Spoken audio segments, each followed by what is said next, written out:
신명기 22장. 네 형제의 소나 양이 길 잃은 것을 보거든 못 본 채 하지 말고 너는 반드시 그것들을 끌어다가 네 형제에게 돌릴 것이요. 네 형제가 네게서 멀거나 또는 네가 그를 알지 못하거든 그 짐승을 네 집으로 끌고 가서 네 형제가 찾기까지 내게 두었다가 그에게 돌려줄지니 낙이라도 그리하고 의복이라도 그리하고 형제가 잃어버린 어떤 것이든지 네가 얻거든 다 그리하고 못 본 채 하지 말 것이며 네 형제의 낙이나 소가 길에 넘어진 것을 보거든 못 본 채 하지 말고 너는 반드시 형제를 도와 그것들을 일으킬지니라. 여자는 남자의 의복을 입지 말 것이요 남자는 여자의 의복을 입지 말 것이라. 이같이 하는 자는 네 하나님 여호와께 가증한 자이니라. 길을 가다가 나무에나 땅에 있는 새의 보금자리에 새 새끼나 알이 있고 어미새가 그의 새끼나 알을 품은 것을 보거든 그 어미새와 새끼를 아울러 취하지 말고 어미는 반드시 놓아줄 것이요 새끼는 취하여도 되나니 그리하면 네가 복을 누리고 장수하리라. 네가 새 집을 지을 때에 지붕에 난간을 만들어 사람이 떨어지지 않게 하라. 그 피가 내 집에 돌아갈까 하노라. 네 포도원에 두 종자를 섞어 뿌리지 말라. 그리하면 네가 뿌린 씨의 열매와 포도원의 소산을 다 빼앗길까 하노라. 너는 소와 나귀를 결의하여 갈지 말며 양털과 배실로 섞어 짠 것을 입지 말지니라. 너희는 너희가 입는 겉옷에 네 귀에 술을 만들지니라. 누구든지 아내를 맞이하여 그에게 들어간 후에 그를 미워하여 비방거리를 만들어 그에게 누명을 씌워 이르되 내가 이 여자를 맞이하였더니 그와 동침할 때에 그가 처녀임을 보지 못하였노라 하면 그 처녀의 부모가 그 처녀의 처녀인 표를 얻어가지고 그 성문 장로들에게로 가서 처녀의 아버지가 장로들에게 말하기를 내 딸을 이 사람에게 아내로 주었더니 그가 미워하여 비방거리를 만들어 말하기를 내가 네 딸에게서 처녀임을 보지 못하였노라 하나 보라 내 딸의 처녀의 표적이 이것이라 하고 그 부모가 그 자리옷을 그 성읍 장로들 앞에 펼 것이요. 그 성읍 장로들은 그 사람을 잡아 때리고 이스라엘 처녀에게 누명을 씌움으로 말미암아 그에게서 은 100세겔을 벌금으로 받아 여자의 아버지에게 주고 그 여자는 그 남자가 평생에 버릴 수 없는 아내가 되게 하려니와 그 일이 참되어 그 처녀에게 처녀의 표적이 없거든 그 처녀를 그의 아버지 집 문에서 끌어내고 그 성읍 사람들이 그를 돌로 쳐 죽일지니 이는 그가 그의 아버지 집에서 창기의 행동을 하여 이스라엘 중에서 악을 행하였음이라. 너는 이와 같이 하여 너희 가운데서 악을 제할지니라. 어떤 남자가 유부녀와 동침한 것이 드러나거든 그 동침한 남자와 그 여자를 둘 다 죽여 이스라엘 중에 악을 제할지니라. 처녀인 여자가 남자와 약혼한 후에 어떤 남자가 그를 성읍 중에서 만나 동침하면 너희는 그들을 둘 다 성읍 문으로 끌어내고 그들을 돌로 쳐 죽일 것이니 그 처녀는 성 안에 있으면서도 소리 지르지 아니하였음이요 그 남자는 그 이웃의 아내를 욕보였음이라. 너는 이같이 하여 너희 가운데서 악을 제할지니라. 만일 남자가 어떤 약혼한 처녀를 들에서 만나서 강간하였으면 그 강간한 남자만 죽일 것이요 처녀에게는 아무것도 행하지 말 것은 처녀에게는 죽일 죄가 없음이라. 이 일은 사람이 일어나 그 이웃을 쳐 죽인 것과 같은 것이라. 남자가 처녀를 들에서 만난 까닭에 그 약혼한 처녀가 소리질러도 구원할 자가 없었음이니라.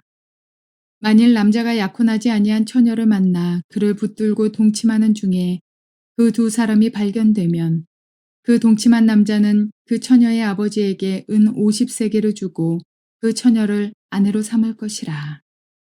그가 그 처녀를 욕보였은즉 평생의 그를 버리지 못하리라. 사람이 그의 아버지의 아내를 취하여 아버지의 하체를 드러내지 말지니라. 자, 오늘은 신명기 22장 말씀을 통해서 대접을 받고 싶은 대로 남에게 대접하십시오 라는 제목으로 말씀을 전해드리려고 합니다. 이게 율법과 선지자 모두의 가르침의 핵심적인 내용입니다. 무슨 이야기입니까? 저 사람이 나에게 대접해 주기를 바라는 만큼 나도 그렇게 대접을 하라. 그러면 공동체 안에 아무 문제가 없는 것이고 그게 형제 사랑의 실천이라는 것이죠. 대개의 경우에 보면 다른 사람은 나에게 이렇게 해주기를 원하면서 내가 해줘야 될 때는 아까운 마음, 내가 왜 꼭 그렇게 해줘야 될까? 내가 왜 희생해야 될까? 왜 내 가장 맛있는 것, 가장 좋은 것을 저 사람에게 줘야 할까? 이런 마음이 들 때가 많습니다. 이게 이기주의의 마음이고 개인주의의 마음이고 죄인의 속성이라 하는 것을 우리가 알 필요가 있습니다. 율법과 선지자의 최고의 강령이 뭔지 아십니까? 예수님께서 말씀하셨습니다. 마태복음 7장 12절에 그러므로 무엇이든지 남에게 대접을 받고자 하는 대로 너희도 남을 대접하라. 이것이 율법이요 선지자니라. 사실 신명기 22장뿐만 아니라 율법 전체에서 지금 계속 사회적 기준에 대한 이야기를 하고 있는데 몇 번째 이제는 생략하고 여러분에게 말씀을 드리려고 합니다. 사회생활, 공동체 생활에서 가장 중요한 게 뭘까요? 몇 가지가 있을 것입니다. 공동체적인 의식이 있는가? 우리가 한 몸의 지체라는 의식이 있는가? 두 번째, 그로 인한 책임성이 있는가? 세 번째, 공동체 안에서의 형제 사랑이 있는가? 공동체, 지체에 대한 의식, 한 몸이라는 의식. 그렇기 때문에 책임성을 가지는 의식. 그렇기 때문에 서로를 돌보는 형제 사랑의 마음. 이 세 가지가 율법과 선지자가 가르치는 핵심적인 내용이라는 것이지요. 우리는 정말 인생을 살아가면서 내 가까이 있는 내 남편과 아내, 자녀와 부모의 관계, 또 이웃과의 관계 속에서 가장 쉽게 경험하는 것이 내 것만 귀중히 여기고 남의 것은 관심을 가지지 않는 그런 생각이 많다는 것이죠. 가정 안에서는 이렇게 정말 공동체성도 책임성도 또 형제 사랑도 어느 정도 나타날 수 있지만은 이웃과의 관계 안에서 사회 공동체 안에서 특별히 예수 믿는 사람의 교회 공동체 안에서 이런 마음을 지닌다는 것은 쉽지 않을 것입니다. 어릴 때 생각이 납니다. 저희 어머니가 양갱, 그러니까 그때 욕강이라 그랬죠. 큰 우리 대야, 그걸 다라이라고 하는데 큰 다라이를 이만한 다라이에 그걸 만들어 가지고 친구들이 와서 저는 우리 어머니가 만들어줬다는 걸 자랑도 하고 싶고 친구에게 맛있는 것을 함께 나누고 싶은 마음 때문에 엄마 그 요강 좀 줘요 하니까 엄마가 딱 놔두고 내 아들만 먹이는 세 아들이 있었는데 제가 막내였거든요. 아들들한테만 주고 싶은 거예요. 그때 어린 저의 마음속에서도 엄마가 저렇게 하면은 나도 친구 집에 가면 친구 엄마가 나한테 줄 텐데 이런 마음이 들었습니다. 율법을 배운 적도 없고요.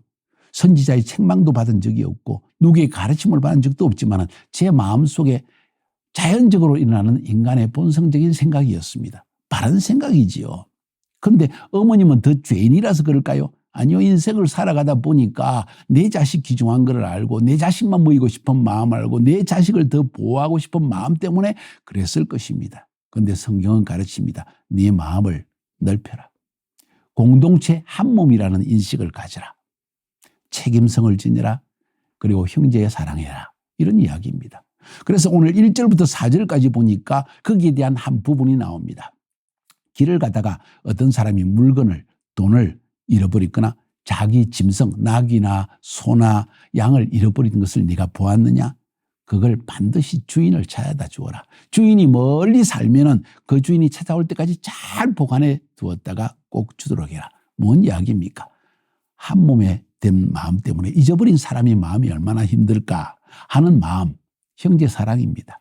공동체 한 몸 의식입니다. 지체 의식입니다. 책임성입니다. 저 사람이 잃어버린 것을 내가 잘 보관해서 돌려줄 책임이 있다. 이게 한 몸이요, 한 공동체라는 그런 의식이라는 것입니다. 다른 말로 표현하면 예수님께서 말씀하신 내 이웃을 네 몸처럼 사랑하라. 이 말과 똑같은 것이라고 말할 수 있습니다. 남을 돌아보는 마음. 이것이 바로 주님이 말씀하시는 바로 이 참된 이웃 사랑의 실천이 아닌가 하는 생각을 가지고 봅니다. 이기주의, 개인주의, 내 몸, 내 가족, 내 민족. 이 생각이 깊어지기 시작할 때 가정에서도 나라 간에서도 전쟁이 일어나는 것입니다. 그래서 주님은 이 율법을 통해서 우리에게 바로 형제 사랑에 대한 이야기를 이야기합니다. 경쟁 구도가 아니고 몸의 구도를 가져라. 저 사람이 더 잘된가? 내가 잘 되는가? 이런 인식보다는 저 사람이 잘 되면 나도 기뻐하고 저 사람이 힘들면 마음 아파하는 이런 형제 사랑과 책임성, 한 몸 의식, 이것이 굉장히 중요하다는 이야기가 1절부터 4절까지 해서 볼 수 있는 핵심적인 내용이라고 저는 생각합니다. 어떻게 생각하십니까? 그 다음 5절부터 12절까지는 각종 혼합을 금지하는 것을 하나님은 말씀하십니다. 썩지 말라는 거죠. 종자를 썩지 말고 심지어 의복을 만들 때도 서로 다른 헝겊을 막 섞어가지고 만들지 마라.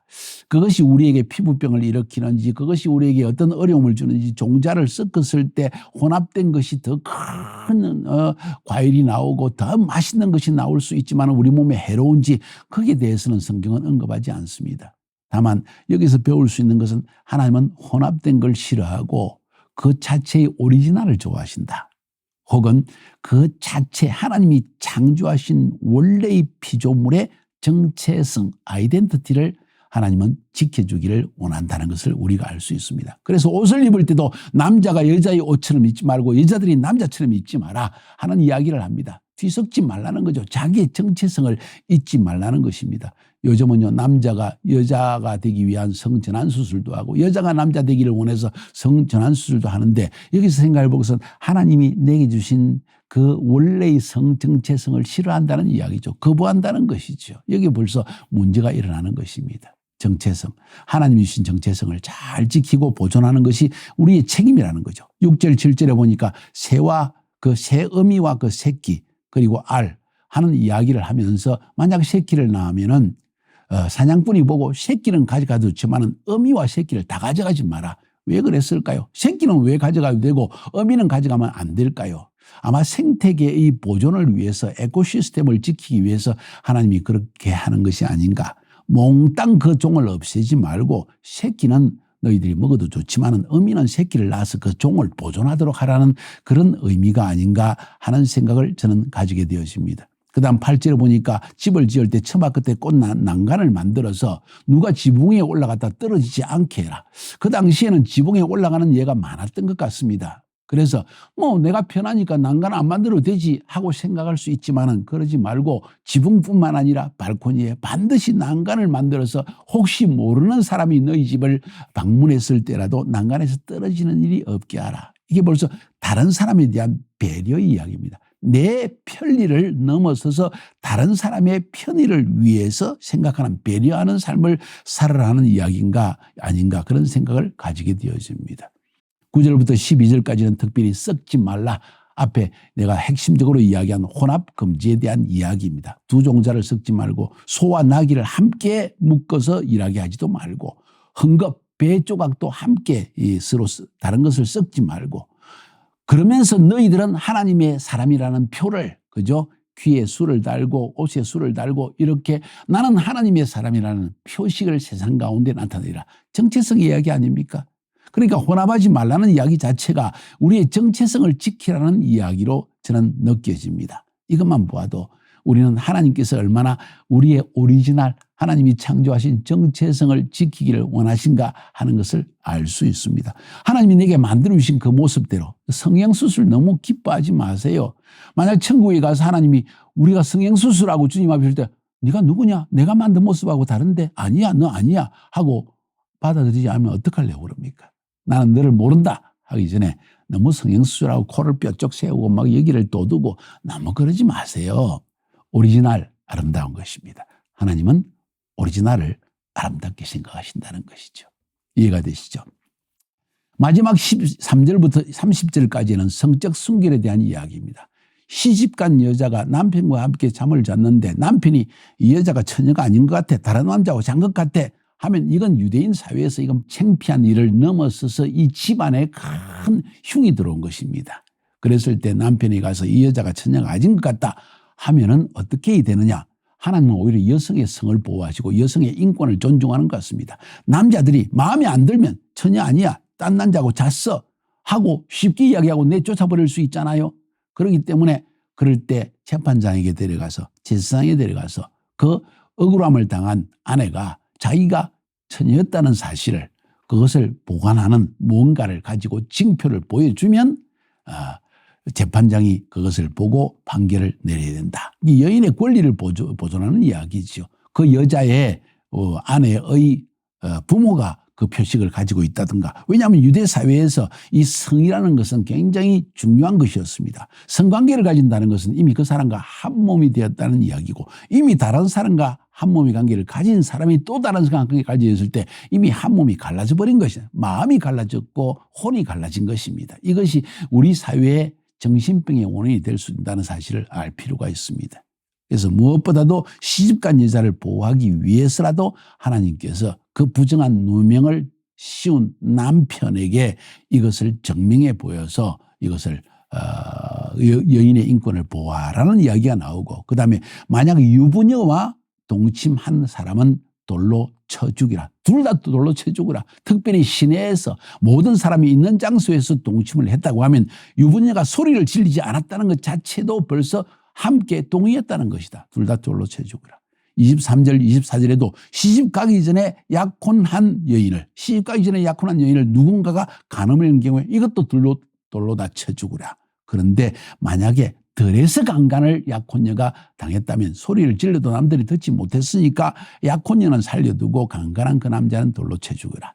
참 철저하게 여인들을 보호하고, 또 그러면서도 공평하게 여인들이 소리를 지르면 구출할 사람이 있을 것인데 그렇지 않았을 경우에 너도 기뻐서 동의한 것 아니냐. 그럴 때는 다 돌로 쳐 죽이라. 돌로 쳐 죽이라는 말은 그만큼 하나님께서 성을 귀중히 여긴다는 이야기지요. 결혼하기 전에 처녀가 간음했을 경우는 어떨까? 남자가 속전을 그 아버지에게 주고 처녀를 아내로 삼아야 한다. 평생 버릴 수 없다. 너는 처녀를 건드렸기 때문이다 하는 이야기를 들려주고 있습니다. 아버지의 아내를 아들이 범한 경우에는 아버지의 수치를 드러낸 것이니까 돌로 쳐 죽여라 하는 이야기를 들려주고 있습니다. 여기서 우리가 배울 수 있는 것은 성적 관계는 영원한 결합이요 하나됨의 책임성을 동반한다. 책임성을 동반한다. 여러분 젊은 청년들입니까? 아직 결혼하지 않았습니까? 여러분이 성관계를 가지는 욕망이 일어날 때 먼저 체크해야 될 것은 내가 이 여인과 이 남자와 내가 평생 한 몸으로 살아갈 책임성을 나는 가지고 있는가?